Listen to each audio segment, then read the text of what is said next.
La ilaha illallah Muhammadun Rasulullah alaihi salatullah wa alihi wal ahibbah.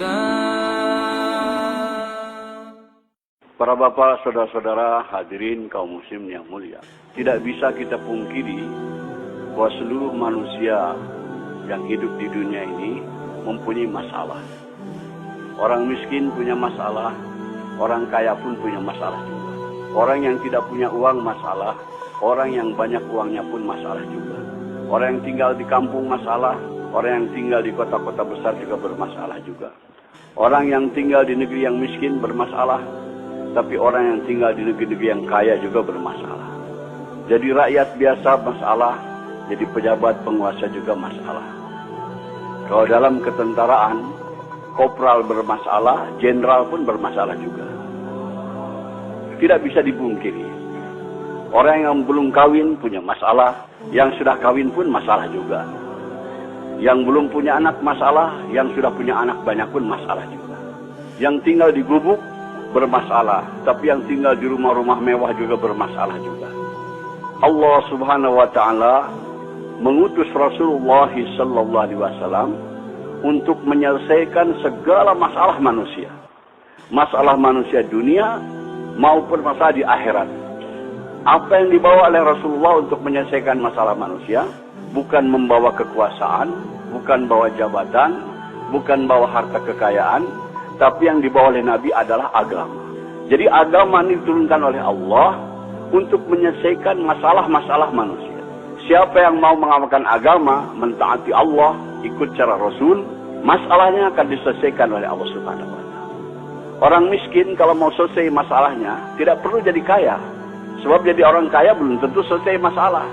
Tapi kalau orang miskin ikut agama, amalkan agama, pasti diselesaikan oleh Allah masalahnya. Setiap kita ingin kepada kehidupan yang baik, keadaan yang baik, ini akan tercapai dengan agama.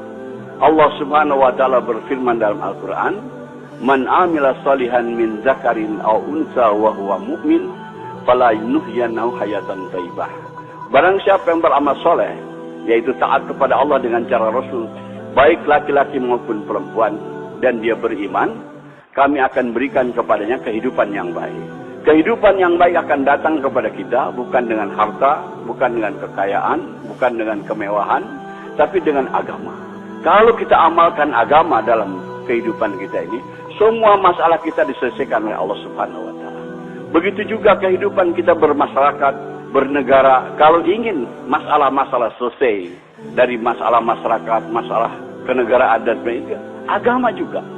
Allah berfirman dalam Al-Qur'an, "Walau anna ahlal qura amanu wa taqaw la fatahna 'alaihim barakatim minas sama'i wal ardh." Andai kata penduduk suatu negeri itu iman dan takwa kepada Allah, kami akan bukakan kepadanya pintu keberkahan daripada langit dan bumi.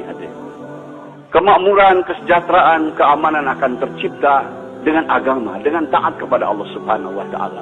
Maka Rasulullah SAW berjuang mati-matian memahamkan kepada umat betapa penting agama ini. Betapa penting agama ini untuk menyelesaikan masalah. Sebab manusia terkeliru, tertipu. Mereka yakin dengan yang zahir, disangkanya dengan berharta, dengan berkekayaan, dengan berjabatan, dengan pangkat, kehidupan akan nyaman. Tidak, hadirnya mulia. Fir'aun kaya raya, jabatannya tinggi, tapi tidak taat kepada Allah, bermasalah kehidupannya. Qarun kaya raya, orang terkaya di dunia ketika itu, tapi tidak mau taat kepada Allah, bermasalah hidupnya.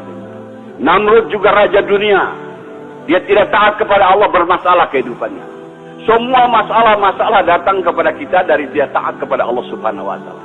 Bukan karena pendapatan kecil, bukan karena miskin, bukan. Yang menyusahkan kehidupan kita ini adalah dosa-dosa kita sendiri. Hadirin, di Jakarta ada ungkapan kata gubuk derita. Maksudnya karena tinggal di gubuk hidup menderita. Sebetulnya yang bikin menderita bukan gubuknya, tapi dosa-dosanya hadirnya. Orang yang berdosa itu walaupun tinggal di gedung yang mewah, tetap hidupnya akan gelisah, hadirnya mulia. Ketahuilah hadirnya mulia, semua kesusahan yang datang kepada kita ini akibat daripada dosa-dosa kita. Allah Subhanahu wa taala memberikan contoh yang gamblang dalam Al-Qur'an. Nabi Ibrahim alaihissalam dapat cobaan kena hukuman bakar oleh Namrud, dimasukkan ke dalam api selama kurang lebih 40 hari 40 malam. Tapi karena Nabi Ibrahim orang yang taat kepada Allah, orang yang mengamalkan agama, di dalam api dibahagiakan oleh Allah SWT. Sejuk, nyaman, sejahtera, dapat makan, dapat minum. Masa di gubuk menderita? Nabi Ibrahim dalam api tidak menderita, hadirin, karena bersih daripada dosa. Andai kata hidup kita lurus taat kepada Allah, dalam gubuk pun akan dibahagiakan oleh Allah Subhanahu wa taala. Hadirin yang mulia, ini harus kita camkan, tanamkan dalam hati kita keyakinan dan beritahu dunia bahwa kebahagiaan bukan dalam kebendaan, bukan dalam kekuasaan, tapi dalam taat kepada Allah. Siapa yang tidak taat kepada Allah akan celaka hidupnya, dunianya apalagi akhiratnya. Kita bertanggung jawab atas perkara ini. Setelah Rasulullah SAW wafat, tidak akan ada lagi kedam Nabi ke dunia yang memberikan peringatan kepada manusia.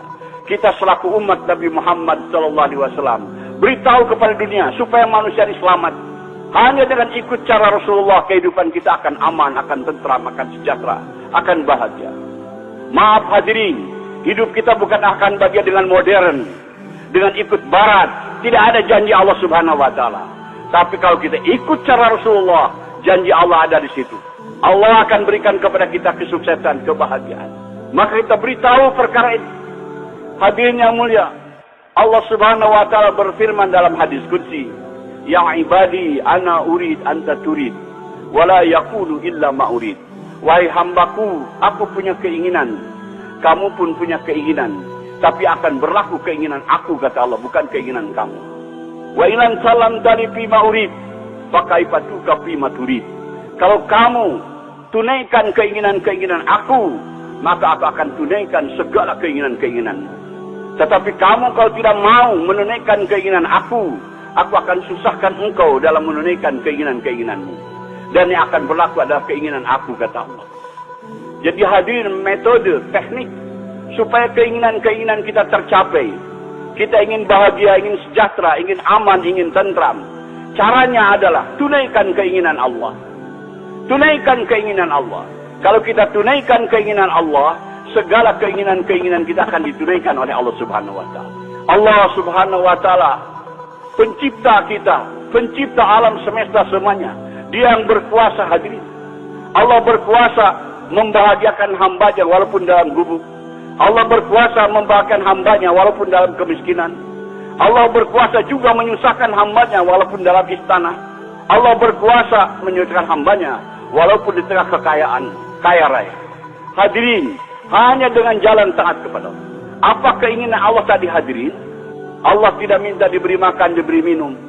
Allah ingin supaya agamanya diamalkan. Kalaulah kita mengamalkan agama Allah, apa yang kita inginkan, keamanan, ketentraman, kesejahteraan, kebahagiaan akan datang kepada kita. Ini janji Allah Subhanahu wa taala. Jadi caranya adalah bukan dengan kemewahan, adalah caranya tunaikan keinginan Allah, yaitu agama. Hari ini orang ingin bahagia, agama ditinggalkan. Tambah jauh, tambah sesat, hadirin yang mulia. Maka kumpul-kumpul kita di sini, hadirin, untuk memahamkan pertama kepada diri kita perkara ini. Setelah itu kita bangkit korban, beritahu ke seluruh dunia bahwa kebahagiaan bukan dalam kebendaan, bukan dalam ekonomi, bukan dalam industri, bukan dalam perdagangan, tapi dalam agama. Hari ini kesalahan umat Islam sibuk dalam perdagangan, sibuk dalam industri, sibuk dalam pembangunan, tapi tidak taat kepada Allah. Wallahi tidak akan bahagia. Kita ingin bahagia tapi tidak ikut cara Rasul. Kita mau ikut cara barat, tidak bisa, tidak dijamin Allah. Bahagianya akan datang dengan ikut cara Rasulullah SAW. Semua masalah akan diselesaikan oleh Allah Subhanahu wa taala. Betapa penting ini agama. Hadirin, segala kesusahan yang datang kepada kita ini akibat daripada dosa-dosa kita. Maka jalan keluarnya kita tobat. Nabi Adam alaihissalam setelah berbuat dosa tobat, berdoa kepada Allah, mohon diampunkan dosa-dosanya. Rabbana zalamna anfusana wa illam taghfir lana wa tarhamna lanakunanna minal khasirin. Ya Allah, ampunilah dosa-dosa. Kami telah menzalimi kami sendiri, telah menzalimi diri kita. Kalau tidak Engkau ampunkan, aku termasuk orang-orang yang binasa, yang rugi. Nabi Yunus berbuat kesalahan, ditelan oleh ikan. berdoa, la ilaha illa anta subhanaka inni kuntu minaz zalimin. Tidak ada Tuhan yang berhak bisa melainkan Engkau ya Allah. Engkau Maha Suci, aku telah menjalimi diriku sendiri. Begitu kalau ada orang di sini punya masalah, hadirin datang kepada ulama, ingin supaya masalah itu selesai, biasanya ulama memberikan zikir. Zikir Nabi Yunus, la ilaha illa anta subhanaka inni kuntu minaz zalimin. Baca sekian ratus. Karena kesusahan-kesusahan yang datang kepada kita ini akibat daripada dosa-dosa kita. Subhanallah walhamdulillah.